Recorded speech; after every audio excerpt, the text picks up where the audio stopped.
सीतानाथसमारम्भां श्रीरामानन्दार्यमध्यमाम् अस्मदाचार्यपर्यन्तां वन्दे श्रीगुरुपरम्परां। नमोऽस्तु रामाय सलक्ष्मणाय देव्यै च तस्यै जनकात्मजायै। नमोऽस्तु रुद्रेन्द्रयमानिलेभ्यो नमोऽस्तु चन्द्रार्कमरुद्गणेभ्यः। रामं रामानुजं सीतां भरतं भरतानुजं सुग्रीवं वायुसूनुं च प्रणमामि पुनः पुनः। बोलिए श्री सीतारामचंद्र भगवान की जय।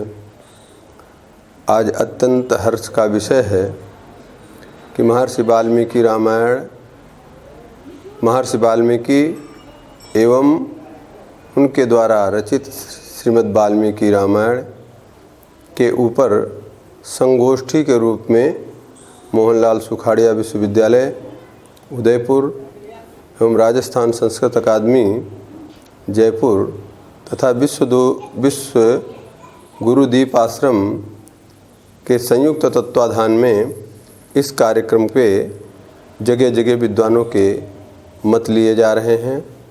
इससे सनातन धर्म का हमारी दृष्टि में बहुत ही उसका उत्थान की और समझने की लोगों को व्यवस्था बनेगी।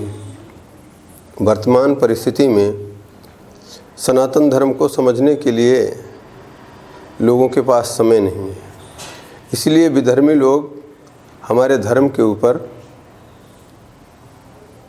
कुठाराघात करते हैं और कटाक्ष करते हैं। नहीं तो सनातन धर्म इतना व्यापक है कि इसके ऊपर कोई कर ही नहीं सकता। और यहाँ सबको छूट दी गई है, आइए तर्क के माध्यम से या जिस माध्यम से आपको आना हो अपनी शंकाओं का समाधान कर सकते हैं। गीता, रामायण, भागवत सर्वत्र सबको छूट है और उसमें लोग कुचोद्य करके अपनी जो है कुत्सित मानसिकता को जगह दे करके हमारे धर्म ग्रंथों को विकृत करते हैं। श्रीमद् वाल्मीकि रामायण के रचयिता महर्षि वाल्मीकि महर्षि वाल्मीकि जिनके नाम से रामायण जानी जाती है और रामायण नाम से तो वाल्मीकि रामायण ही है। अन्यत्र जितनी रामायणों की रचना है, कोई कंब ऋषि करते हैं तो कंब रामायण, गोस्वामी तुलसीदास जी करते हैं तो गोस्वामी तुलसीदास जी की रामचरितमानस, अन्य सर्वत्र हमारे पूरे भारतवर्ष में विभिन्न प्रांतों में विभिन्न तत्ववेत्ता महर्षियों के द्वारा या वहाँ के कवियों के द्वारा भगवान के चरित्र का गायन किया गया है। वाल्मीकि रामायण तो साक्षात वेद हैं। शास्त्र में लिखा है, वेद वेद्ये परे पुंसी जाते दशरथात्मजे वेदा प्राचेत सादासी साक्षात रामायण महात्मना। परमात्मा को वेद कहा गया है। वेद के द्वारा ही परमात्मा तत्व को जाना जा सकता है।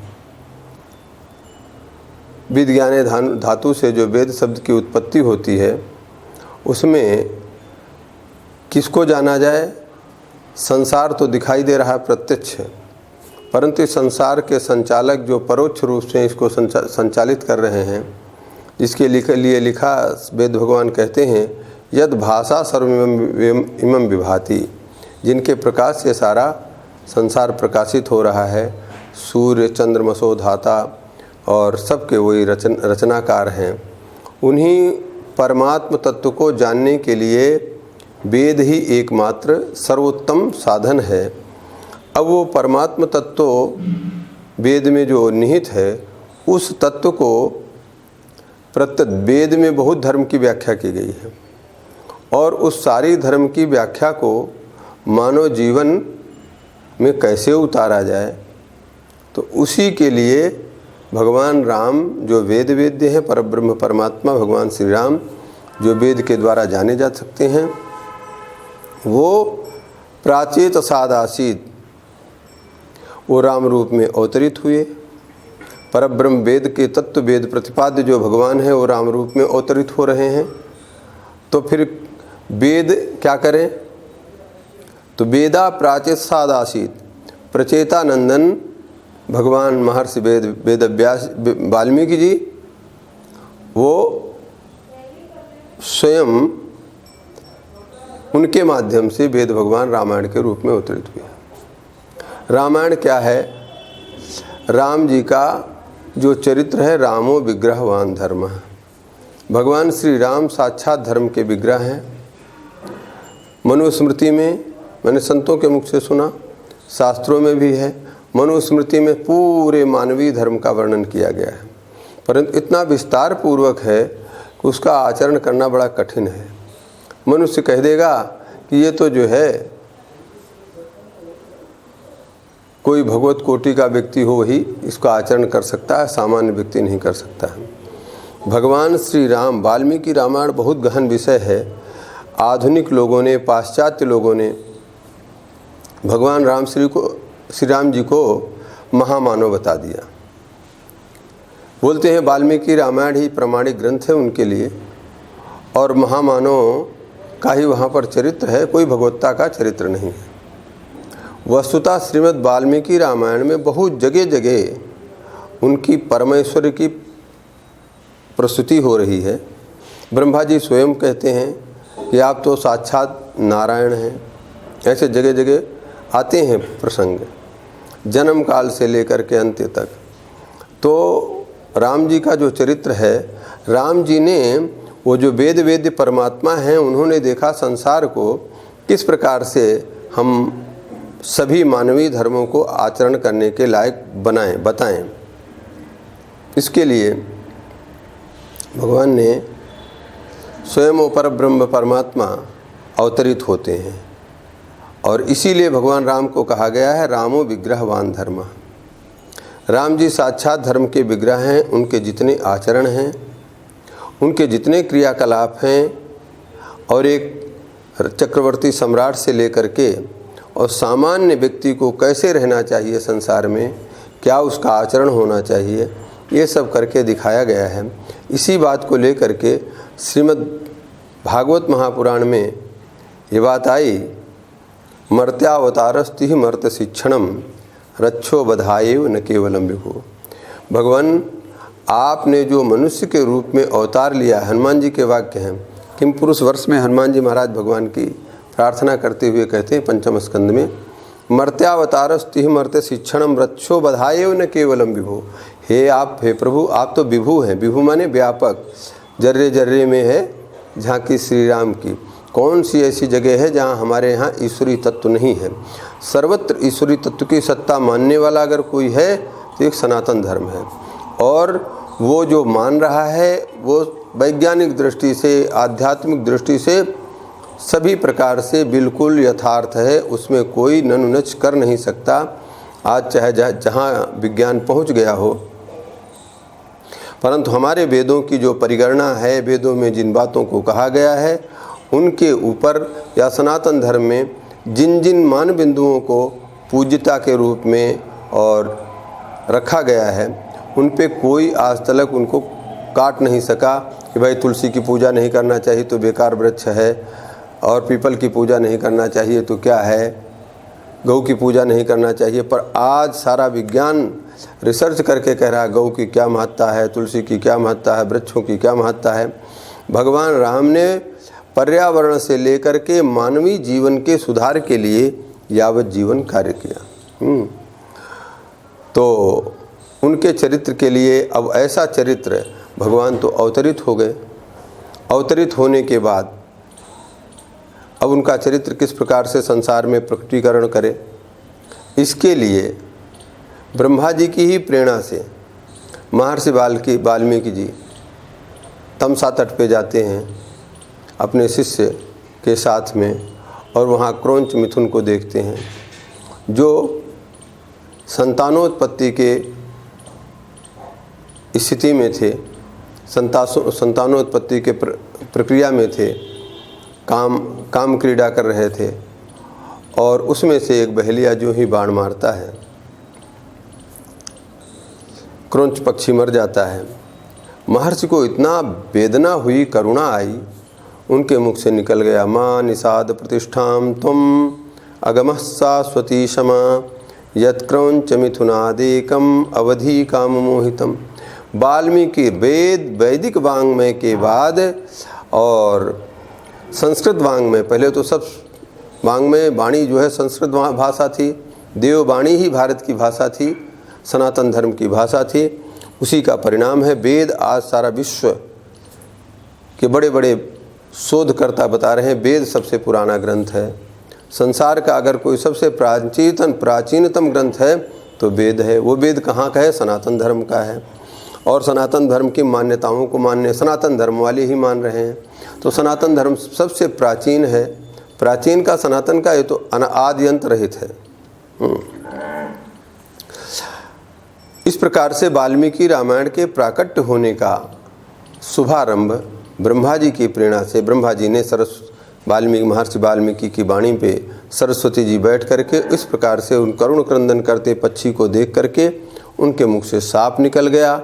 और ऐसा विलक्षण श्लोक ये जो है धरामंडल में पदबद्ध छद्मबद्ध, जिसको संगीत के माध्यम से गाया जा सकता है, किसी भी राग में गाया जा सकता है, और 8 अक्षर के अनुष्टुप छंद के रूप में प्राकट्य हुआ। और जिसको देख करके महर्षि को भी बड़ा आश्चर्य हुआ, ये क्या हमारे मुख से निकल गया, ऐसा कैसे निकल गया। बड़े व्यथित हुए और बड़े विचार कर रहे थे। शिष्य लोग भी उसको श्लोक को गा रहे थे, गुरुजी तो बहुत बढ़िया है, परंतु ऐसा हुआ क्यों। इस ऊहापोह की स्थिति में श्री ब्रह्मा जी आते हैं स्वयं महर्षि के आश्रम में, और महर्षि ब्रह्मा जी का स्वागत सत्कार करके उनकी पूजा करके ब्रह्मा जी ने समाधान दिया, ये तो मच्छंदासात, ये हमारी ही प्रेरणा से तुम्हारे मुख से इस प्रकार से सब ये निकले हैं, और तुमको श्रीमद् वाल्मीकि रामायण की अपने द्वारा राम जी के चरित्र का गान करना है। अब राम जी का चरित्र गान करें तो कहाँ से करें। इसके लिए फिर ब्रह्मा जी ने प्रेरणा किया महर्षि नारद जी को। देखिए, नारद जी, हमारे सनातन धर्म की एक पद्धति है, कोई मनमुखी बात नहीं चलती है। मैं ये कह रहा हूँ, मेरा ये रिसर्च है, यहाँ पर जो कुछ भी है सब सनातन है। भगवान कृष्ण भी अगर कोई चरित्र का वर्णन करते हैं तो बोलते अमुक महर्षि ने कहा था या नारायण ने कहा था, उस संवाद में आया, वही मैं आपको संवाद सुनाने जा रहा हूँ। तो ब्रह्मा जी ने करोड़ों की शतकोटि रामायण की जो स्वयं प्रस्फुरित ब्रह्मा जी के यहाँ हुई, ब्रह्मा जी ने उसका 7 श्लोक में नारद जी को प्रदान किया, सब कुछ दिया, नारद जी को प्रदान किया। और नारद जी से कहा, क्योंकि इस सृष्टि के रचनाकार कौन है? ब्रह्मा जी हैं। जो सृष्टि की रचना, अब हम किसी चीज़ की रचना करें तो वो रचना हमारी व्यवस्थित रूप से चलती रहे, ये सबका मन होता है कि नहीं होता है। इसीलिए ब्रह्मा जी ने देखा, हमने रचना तो किया सृष्टि की, परंतु ये सृष्टि कहीं पर कोई विकृति ना आवे, सब इसमें बड़े सौमनस्य से और एक दूसरे से मिल करके एक दूसरे का भला करने की दृष्टि से इस संसार में रहें। ऐसा उदात्त चरित्र जब तक संसार के सामने प्रकट नहीं होगा तब तक बात बनेगी नहीं। और राम जी तो कोई एक बार ही थोड़े, कल्प कल्प प्रति प्रभु अवतार ही, प्रत्येक कल में भगवान के अवतार होते हैं। इस कल्प के लिए ब्रह्मा जी ने राम जी के अवतार की भूमिका बन गई, राम जी का अवतरण हुआ है और उनका कुछ चरित्र हुआ है और कुछ चरित्र बाद में। वाल्मीकि रामायण के लिए ऐसा कहते हैं, वाल्मीकि रामायण भगवान राम के अवतार काल में ही लिखी गई, और अवतार काल में लिखी गई, उनकी अवतार होने के बाद की भी कुछ लीलाएं जो हुई वो पहले लिखी गई। ऐसी स्थितियाँ हैं। तो वाल्मीकि रामायण की रचना के लिए भूमिका बन गई और ब्रह्मा जी ने आकर के कह दिया। नारद जी महाराज आते हैं, नारद जी का पूजन करते हैं। और देखिए, वाल्मीकि रामायण का जो प्रथम श्लोक है वास्तव में सनातन धर्म की मूल है। मूल क्या कहते हैं? तपस्वाध्याय निरतम तपस्वी वाग विदाम्बरम नारदम परिपप्रच्छ वाल्मीकिर मुनिपुंगवः। श्रोता और वक्ता, प्रश्न करने वाले के भी गुण आ गए और प्रश्न का उत्तर देने वाले के भी गुण आ गए। तपस्वाध्याय निरतम, तप स्वाध्याय और तपस्वी, एक वक्ता का क्या गुण है? तपस्वी। और तपस्वी क्या होता है? स्वयं दास तपस्विनः। तपस्वी में विनम्रता होती है, साधन करने में ही जो लगा रहता है, संसार के कल्याण के लिए अपने शरीर को कुछ नहीं समझता है, ऐसे परम तपस्वी और मुनिपंगो, मुनियों में सामान्य मुनि जो है वेद मंत्रों को जानते हैं, ऋषिः मंत्र दृष्टारः, और मनन करने वाले मुनि, ये जो हमारे यहाँ सारी बातें कही गई हैं, तो नारद जी महाराज मुनि भी हैं और मुनि पुंगवा हैं। जितने मुनि हैं सामान्य मुनि ही सब त्रिकाल के दृष्टा होते हैं, ये तो मुनिपंगव हैं, ये क्या नहीं इनको मालूम है। फिर ब्रह्मा जी के जो है गोद से उत्पन्न होने वाले नारद जी ब्रह्मा जी की संतान हैं, सब कुछ मालूम है। फिर ब्रह्मा जी की प्रेरणा से आए हैं और आने के बाद वाल्मीकि जी ने इनका स्वागत सत्कार किया। फिर वाल्मीकि जी महाराज तो लोक कल्याण के लिए है ना, तपस्वी लोक कल्याण के लिए सोचता है, अपने लिए कुछ नहीं सोचता है। भर्तृहरि जी का भी एक इस प्रकार का वाक्य है कि तपस्या तो सब करते हैं, एक गृहस्थ की तपस्या में और विरक्त की तपस्या में अंतर यही होता है कि वो संसार के लिए करता है और गृहस्थ अपने लिए करता है, अपने एक सीमित दायरे में करता है। हमारे बेटे सुखी रहे, हमारी बहू सुखी रहे, हमारा परिवार सुखी रहे, इस तक उसका रहता है। और यहाँ क्या रहता है? सर्वे भवन्तु सुखिनः, सर्वे सन्तु निरामया, सर्वे भद्राणि पश्यन्तु, माँ कश्चित् दुख भाग भवेत्। ये तपस्वियों की धारणा रहती है, उनको अपने लिए कुछ नहीं है, सारा संसार मंगलमय हो। अरे तपस्वी क्या, देखिए जो भी भगवान के भक्त हो जाते हैं ना, उनकी सबकी यही धारणा हो जाती है। प्रहलाद जी कहते हैं स्वस्थस्तु विश्वस्य खला प्रसीदताम। भागवत में आया स्वस्थस्तु विश्वस्य, भगवान से प्रार्थना करते हैं प्रभु ये सारे संसार का मंगल होवे, और खला प्रसीदताम, खल माने जानते हो, महान दुष्ट को खल कहते हैं। जो बिना किसी कारण के संसार को परेशान करता है उसका नाम खल। वो भी प्रसन्न होंगे। कौन प्रार्थना कर रहा है? भक्त प्रार्थना कर रहा है, तो वो कैसे प्रसन्न होंगे? दुष्ट कभी प्रसन्न रह नहीं सकता। परंतु खला प्रसीदताम का टीकाकार कहते हैं बंशीधर जी, खला प्रसीदताम का अर्थ हुआ कि इनको भी प्रभु आप ऐसी सद्बुद्धि दो कि ये भी जो है सन्मार्ग पे आ जाएं, और सन्मार्ग में आने के बाद तो फिर आनंद ही आनंद है। तो इस प्रकार से सनातन धर्म के जितने अनुयायी हैं वो ये गृहस्थ हो, भले गृहस्थ का एक दायरा है परंतु वो भी किसी का अहित नहीं करना चाहता है, और गृहस्थ भी जो है सबके समाज के लिए काम करता है। इसीलिए कहा गया धन्यो गृहस्थ आश्रम, और उस गृहस्थ आश्रम को धन्य बनाने के लिए ही परब्रह्म परमात्मा राम रूप में अवतरित होते हैं। अब वाल्मीकि जी महाराज प्रश्न करते हैं, कौनस्मिन् सांप्रतम लोके गुणवान कश्च वीरवान धर्मज्ञश्च कृतज्ञश्च सत्यवाक् को दृढ़व्रता। इस प्रकार से गुणवान शब्द में तो सारे गुण आ गए, सौशील्य माधुर्य, अब ये भगवान के गुण हैं। एक व्यक्ति में ऐसे गुण नहीं हो सकते जिसको सब लोग माने। राम जी को सब मानते हैं कि नहीं मानते? अरे यहाँ तक आया है कि बैरी हु राम बड़ाई करें, वाल्मीकि रामायण में भी ऐसा आया। राम जी की दुश्मन भी बड़ाई करते हैं, उनका कोई शत्रु भी बड़ाई करता है। आप वाल्मीकि रामायण का स्वाध्याय करें, अन्य रामायणों का स्वाध्याय करें, कोई राम जी की बुराई करता ही नहीं। तो ऐसा उदात्त चरित्र किसका है? और 16 गुण वहाँ पर गिनाए गए। ये 16 गुण मानो 16 कला कह लीजिए, और कलाएं तो रामो अनंत कला श्रीमान। कई लोग बोलते हैं ये तो वैष्णव की बात नहीं है, वैष्णव तो ऐसे मजाक में करते हैं हमारे कृष्ण 16 कला के हैं, तुम्हारे राम जी 12 कला के हैं। अरे चंद्रमा जो है 16 कलाओं में होते हैं, और सूर्य भगवान सहस्त्र रश्मि कहा गया है, उनकी जो है रश्मियाँ हैं 16 प्रकार, यहाँ जो है सहस्त्र है। इसीलिए कई जगह शास्त्रों में है रामो अनंत कला श्रीमान, भगवान तो अनंत कला वाले हैं, और जब अनंत कला वाले होंगे तभी वो परब्रह्म होंगे। इसलिए हमारे रामकृष्ण में कोई भेद नहीं, भगवान अनंत कलाओं से युक्त हैं, और वो सारे संसार के कल्याण करने के लिए ही मर्त्यावतारस्ति मर्त्य शिक्षणम, मनुष्यों को शिक्षा देने के लिए ही वो मानव के रूप में आते हैं, अन्य और कोई कारण नहीं है। तो इस प्रकार से महर्षि के द्वारा ये सारे 16 गुणों का जो प्राकट्य हुआ और 100 श्लोकों में श्रीमद् वाल्मीकि रामायण की जो मूल रामायण जिसको हम कहते हैं, नारद जी ने वाल्मीकि जी को प्रदान किया और वाल्मीकि जी ने उसी को फिर 24,000 श्लोकों में, यहाँ तक तो कहते हैं रामायण 100 अपारा, 100 करोड़ रामायणों की रचना किया वाल्मीकि जी ने।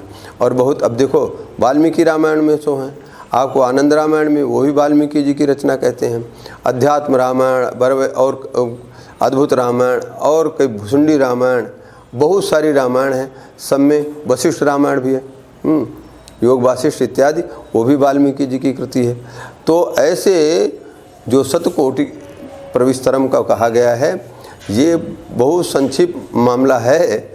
तो रामचरित वाल्मीकि रामायण का बहुत बड़ा विस्तार है, जिसमें मानव के सर्वांगीण जीवन का विकास है और राम जी ने उसको पूरा का पूरा स्पष्टीकरण करके दिखाया है कि किस प्रकार से छोटे से छोटे, बड़े से बड़े, राम जी वन में जा, वहाँ पर वो आया ना, मैं 16 गुणों को बता करके अब देखे ये तो साक्षात परब्रह्म परमात्मा है।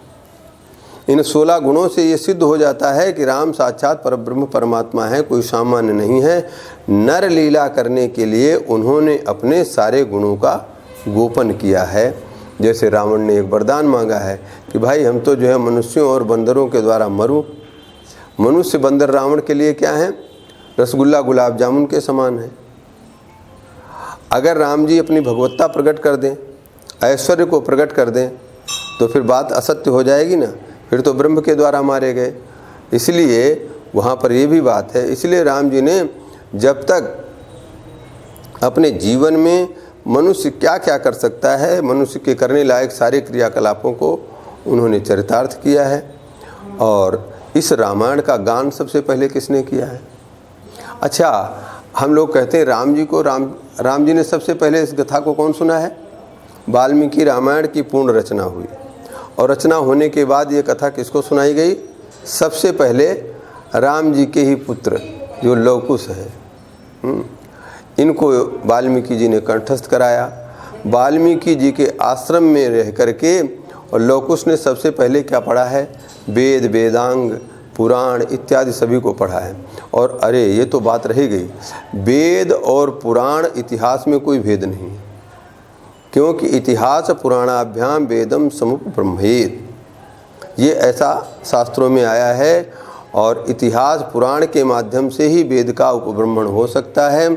वेद रहस्यम नाम करके पुस्तक आप सुने हैं, अपने प्रकाशनाधीन है, तो उसमें भी वेद में कहाँ कहाँ राम जी का चरित्र आया है वो सब नीलकंठ सूर्य ने भी जो है वेद मंत्र रामायण करके लिखा है। तो शायद वेदों में राम कथा और वेदों में कृष्ण कथा, एक श्री राम कुमार दास जी वेदांती हुए हैं, उन्होंने ये 2 ग्रंथ निकाले और वो भी उन्हीं की है। तो वेदों में राम जी का भी चरित्र है, कृष्ण जी का चरित्र है। अब वेदों में तो सूक्ष्म है, उस सूक्ष्म स्वरूप को विस्तार देने का माध्यम महर्षि वाल्मीकि बने हैं। और महर्षि वाल्मीकि, अभी लोगों में भ्रांति हो गई है कि वाल्मीकि ये जयंती मना रहे हैं वाल्मीकि समाज के। वस्तुतः वाल्मीकि समाज के जो वाल्मीकि हैं वो स्वपच वाल्मीकि जो महाभारत काल के हैं, और ये वाल्मीकि 22वें 23वें त्रेता के बहुत पूर्व के हैं। और ये तो भी द्वापरांत में जो है, जब संक्रमण काल चल रहा था कलयुग, उस काल में उनका जन्म हुआ है। और वो भी परम भक्त थे। भक्त होने के नाते वो वंदनीय हैं। और उन्होंने जो भक्त का उदात्त चरित्र दिखाया, कितना विनम्रता से रहना। हमारे समाज में अभी एक देखो वर्तमान परिस्थितियाँ चल रही कोरोना की हैं, सब एक दूसरे से छुआछूत करते हैं कि नहीं करते हैं? अपने बेटा बाप से नहीं छूना चाहता है, पति पत्नी को नहीं छूना चाह रही है। ये स्थिति क्यों है? परिस्थिति जन्य छुआछूत है ना। इसी प्रकार से हमारे समाज में सनातन धर्म में जहाँ भी कहीं छुआछूत की स्थिति थी, परिस्थिति जन्य थी।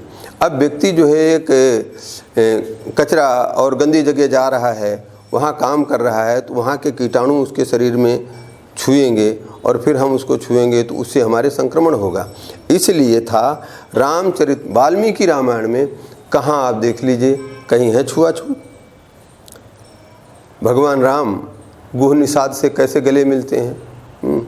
सबरी बड़े बड़े ऋषि महर्षि तपस्या कर रहे हैं और उनकी कुटिया पे नहीं पहुंच करके सबरी मैया की, जो सबर जाति की हैं, लोग भले खैस तान करके करें, नहीं साहब वो तो ब्राह्मणी थी, ये थी वो थी, परंतु जो वास्तविक स्थिति है भक्ति में सबका अधिकार था और राम भक्ति में सबका अधिकार था।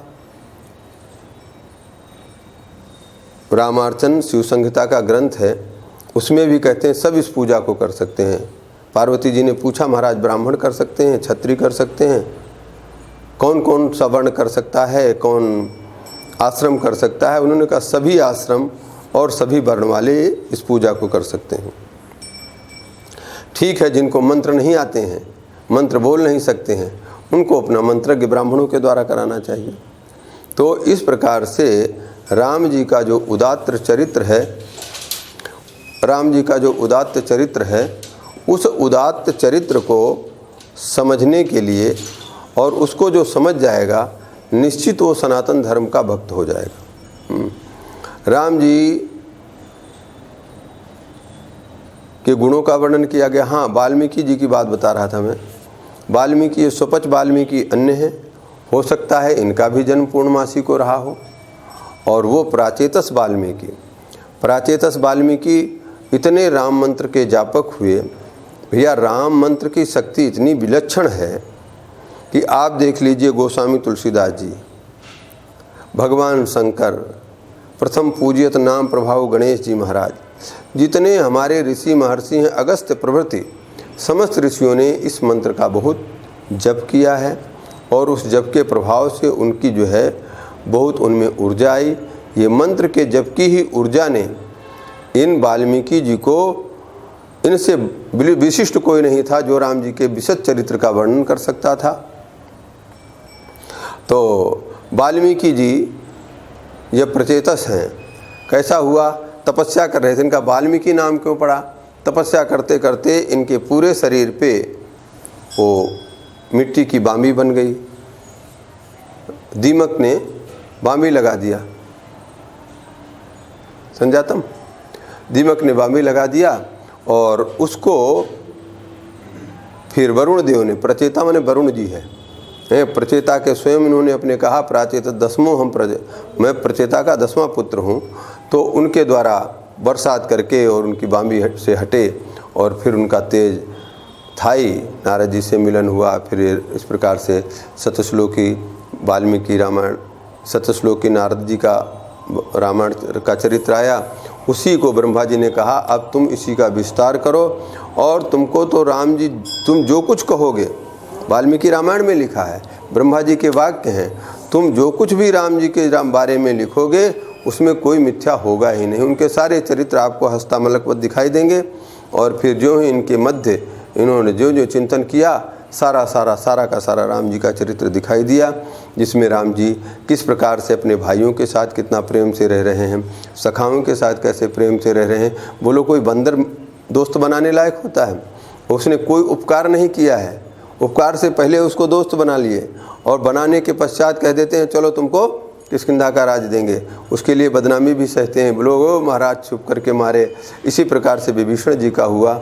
और माताओं के प्रति कैसा, सौतेली माता कहते हैं पिता से 10 गुना माँ को मानते हैं, 7 गुना, और उससे ज़्यादा सौतेली माँ को महाराज जी राम जी ने महत्व दिया।